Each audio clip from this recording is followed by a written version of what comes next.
Olá, meu povo da EJA, tudo bem com vocês? Pessoal aí do módulo 5, sejam todas e todos bem-vindos. Eu sou professora Vanessa, da Escola Municipal para Aulas Digitais, vocês já me conhecem, e eu sempre costumo dizer que eu ando muito bem acompanhada, né? Hoje estamos contando com a presença aqui de Everton, né, fazendo a interpretação de Libras, deixando essa aula mais acessível, que é muito importante a gente, né, falar sobre acessibilidade, né, trazer acessibilidade para dentro da nossa sociedade. Também contamos aqui, né, com a galera massa na produção, uma galera que sempre nos dá apoio, né? Juninho, Jonas, um beijo bem grande. Obrigada, sempre apoiando aqui a gente. E junto comigo hoje, para a gente dialogar, trocar algumas ideias, inquietações também, né? Trazer inquietações, provocações, que é importante, né? A gente trazer. Vejam só, dá um close nele, quem está comigo aí junto. Assim eu fico com vergonha. Fico não, meu povo massa da EJA. Agora, professora Vanessa, eu quero mandar um abraço para uma pessoa. Opa! Que ela disse que a sexta-feira dela termina com chave de ouro quando ela assiste a aula da gente. A sua, a minha e a do professor Rostinho Lindo. É Márcia Cabral, nossa coordenadora. Ela hoje não está mais com a gente na EJA, mas ela não deixa de assistir as nossas aulas. Um grande abraço para você, Marcinha. A gente sente sua falta, viu? E um abraço também para a dona Cristina e seu José, que estão aí assistindo. Manda recadinho para a gente. Eles fizeram um chat, sabia disso? Manda um chat para a gente, dizendo, eu estou aqui assistindo a aula, manda um recado para a gente. Pois um abraço para vocês. Vocês que são da escola também, aí, Hermílio de Moraes, que estão assistindo, eu sei que à noite. Nova Morada também assiste, viu, Vanessa? Opa! O pessoal tá lá ligadinho na gente. Um abraço. Agora passa a bola para a musa de Fernando de Noronha. Opa! Também vou aqui, né, mandar o meu carinho, o meu abraço, o meu beijo para a Márcia, para Dona Cristina, seu José, né, que são aí assíduos nas nossas aulas. Um beijo bem grande, um abraço bem apertado, caloroso para vocês, certo? Mas sem mais conversas, né, sem mais delongas, vamos falar aqui sobre o tema da nossa aula. Estado Democrático de Direito. Eita, o que será isso, hein? O que será? E é uma expressão, viu, professor Giorgio, que a gente em algum momento já ouviu falar. Certo? Se a gente está falando de alguma coisa aí com caráter político, vira e mexe a gente ouve falar, né? Ou em noticiários, ou até dialogando, né, com um colega, um amigo, na sua escola, Estado Democrático de Direito. Mas o que será mesmo que isso significa, né? Então explique para a gente, vá. Vamos embora junto aqui? Bora. Um convite aqui para a gente dialogar, né, entender um pouquinho melhor sobre isso. E aí, vejam só, né, no slide, você já deve ter ouvido falar a expressão Estado Democrático de Direito, certo? Mas vamos entender, né, mas você sabe o que de fato significa isso?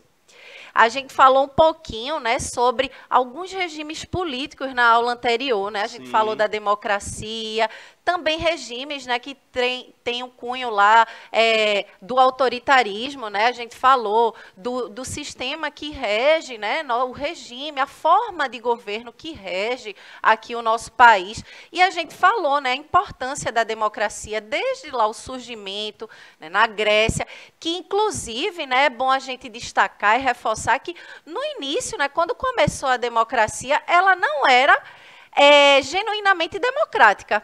Por quê, né, professora? Aí você me pergunta, por que ela não era tão democrática, né? Essa ideia de democracia que a gente tem hoje, né, na modernidade. Porque na época que surgiu lá a democracia na Grécia, estrangeiros, quem era fora ali de Atenas, não tinha direito a escolher seus representantes. Escravos não tinham direito, mulheres não tinham direitos. Então, é importante a gente trazer esse resgate histórico aí, né, professor Giorgio? Deixa eu dar uma palhinha aí com essa questão. Eu era menino nessa época. Era menino, né? Século V, já antes de Cristo, viu? Olha o tempo, século V antes de Cristo. Eu nasci há 10 mil anos atrás, né? Igual aquela música. E não tem nada nesse mundo que eu não saiba demais. Olha aí. Só.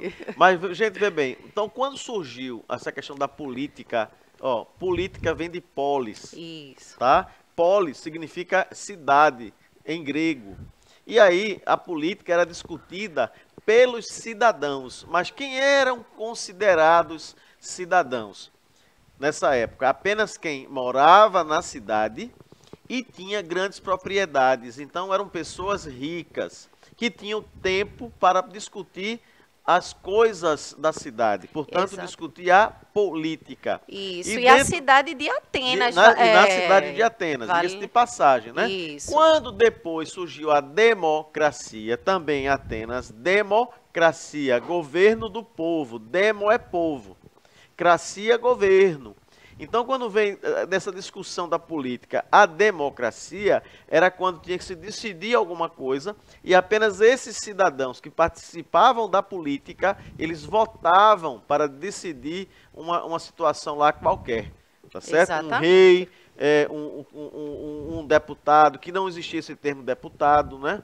Um senador, né, já tinha. Isso. Quem era o general que ia liderar a guerra na batalha? Principalmente em Atenas, quando a gente teve as guerras médicas, né, que eram os gregos contra os medos.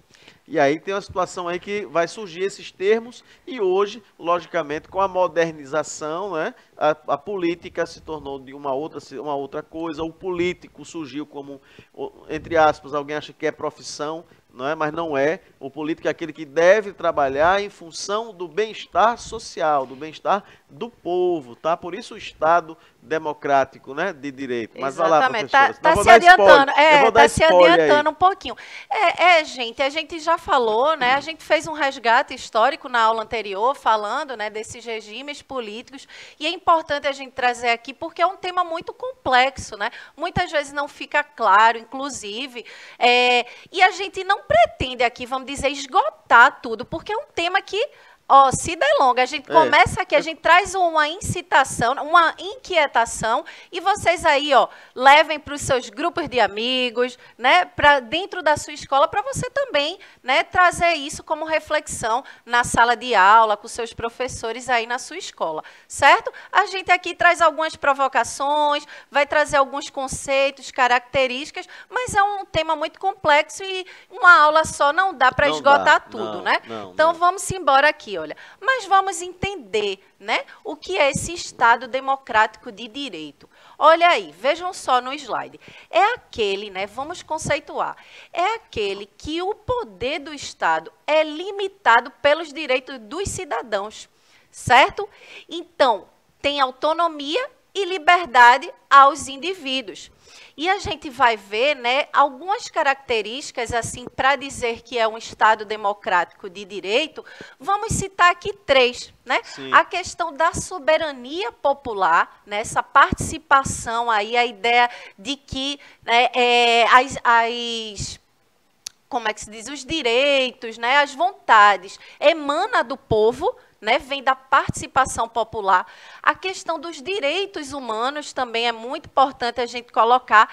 E também uma coisa bem peculiar e importante a gente trazer aqui, que é a divisão dos poderes. Sim. A gente vai falar já quais são esses poderes, né? A gente precisa saber que cada um tem seu lugar, que cada um tem sua independência, mas a gente precisa dividir, né, para cada um ficar no seu quadrado, como se diz a história, para que não se haja abuso de poder, né?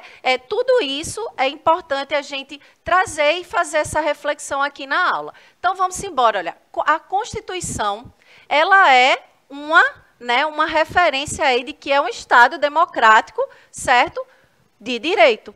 E veja, a Constituição Federal, ela norteará as ações de cidadãos comuns e agentes públicos, né? Agentes estatais, certo? Então, a Constituição é a maior referência para dizer assim, poxa, temos, né, uma carta ali máxima para regir, né, essa nação, esse país, de uma forma democrática, porque a gente sabe que na Constituição tem ali todo o norteamento de deveres e direitos de um cidadão ou cidadã. Não é isso mesmo, professor Giorgio? E aí, veja, olha aí o que eu estava falando, né, a questão da soberania popular, né, dessa participação popular, da vontade que vem do povo. E onde é que a gente pode trazer essa autoridade, né, essa soberania popular? Através das eleições livres e periódicas, que é o que ocorre aqui no Brasil, né? Inclusive, esse ano a gente tem, é um ano de eleição.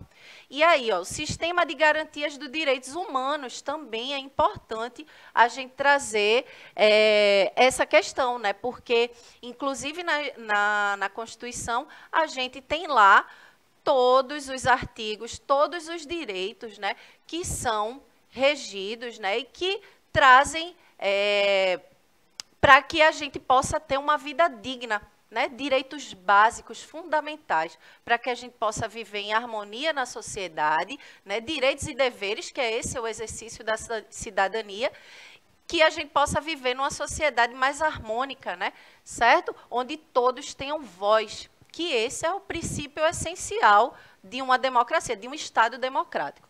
Mas vamos embora aqui. Ó. Olha aí a divisão de poderes que eu estava falando. Eles são independentes, né? Eles têm independências entre eles.